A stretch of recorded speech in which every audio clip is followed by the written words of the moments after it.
E aí, para resolver essa questão aqui, ele diz que um objeto cúbico de aresta tal tem um peso tal. Ele pergunta qual é a força total para baixo exercida pelo líquido e pela atmosfera no topo do objeto. Determine a força total para cima aplicada no fundo do objeto, a tensão no fio e a força de empuxo do objeto aplicando o princípio de Arquimedes. E qual a relação que entre essas três quantidades. Então, primeiramente, ele pergunta qual é a força superior exercida para baixo. Nós sabemos que quando um objeto está submerso, existem forças aplicadas durante toda a sua superfície. Só que nesse caso aqui vamos considerar apenas a força superior. Então, se eu lembrar que pressão é igual a força sobre a área, então força vai ser pressão vezes a área. E aí, se eu lembrar também que pressão é igual a P0 mais ρgh, e eu substituir essa pressão aqui nessa, eu vou encontrar que a força vai ser igual a P0 mais ρgh vezes a área superior. E aí eu tenho que a pressão atmosférica é de 10 a quinta, a densidade que ele falou é de 944, vezes a gravidade 9,81, vezes a altura. A altura vai ser H sobre 2, que ele falou, L sobre 2, vezes a área, que é de, como é um cubo, né, 0,608, vezes esse valor. E aí, aproximando os valores, eu vou encontrar a força superior de 38 kN. O mesmo raciocínio nós vamos utilizar para a força inferior, ou seja, essa força que está sendo aplicada para baixo, por baixo. Só que com uma diferença.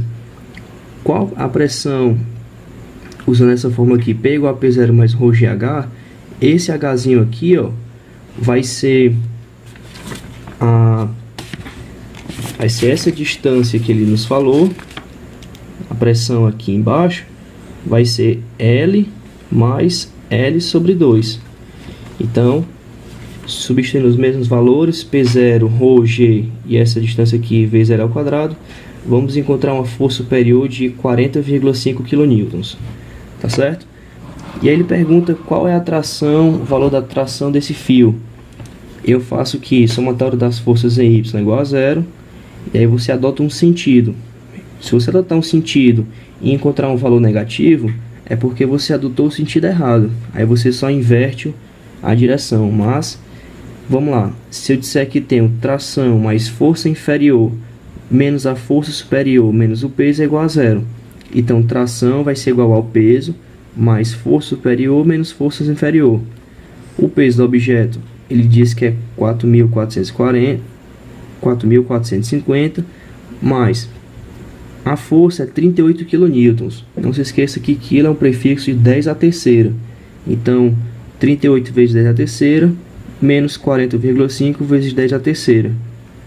E aí a tração vai ser aproximadamente 1.950 newtons, ou 2,37 kN, se você usar os valores quebrados dessas duas do item A e B.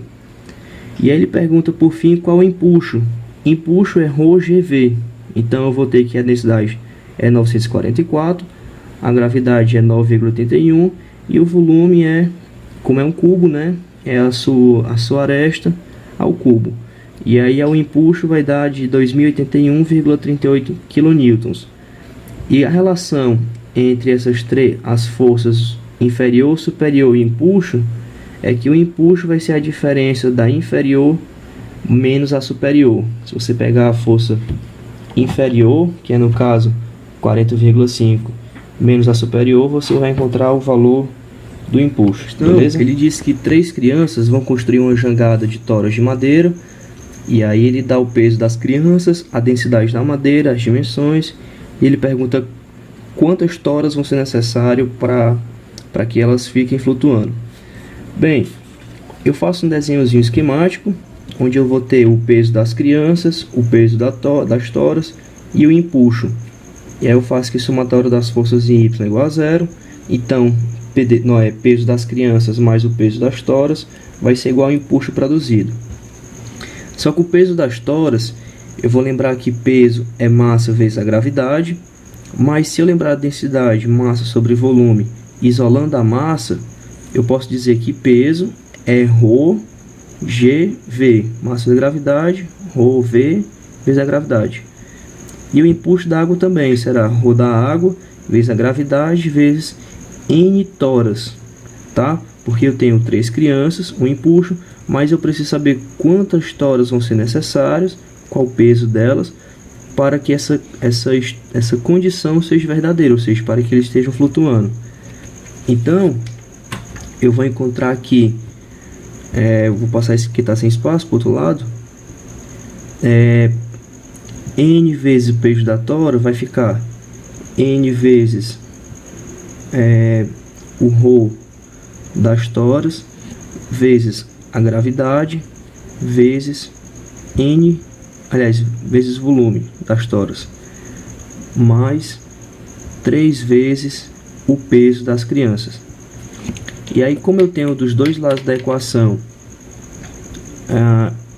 esse elemento aqui, ó, ρ, G, V e N, eu vou colocar em evidência, e isolando do outro lado vai ficar igual a 3 vezes peso das crianças é igual a G, N, volume da tora, que multiplica o ρ da água menos o ρ das toras. Apenas uma propriedade matemática. E aí, como eu quero encontrar o número de toras, então se eu passar tudo isso aqui dividindo para o outro lado, eu vou encontrar que N é igual a 3 vezes os pesos das crianças dividido por G vezes o volume da tora vezes o ρ da água menos o ρ da tora. E aí você vai calcular o volume, que o volume vai ser igual a π R2H, volume de um cilindro, e você vai encontrar que esse volume é de 0,14 metros cúbicos. Então, substituindo os valores, eu vou ter 3 vezes o peso das crianças, que ele falou que é de 366,5, dividido por 9,81, vezes o volume da tora, que é de 0,14, que multiplica 998, menos a densidade da tora que ele falou, 757,7. E aí, fazendo essa continha, você vai encontrar um valor de 3,33 toras. Só que eu não posso pegar para frações de toras, eu preciso utilizar toras inteiras.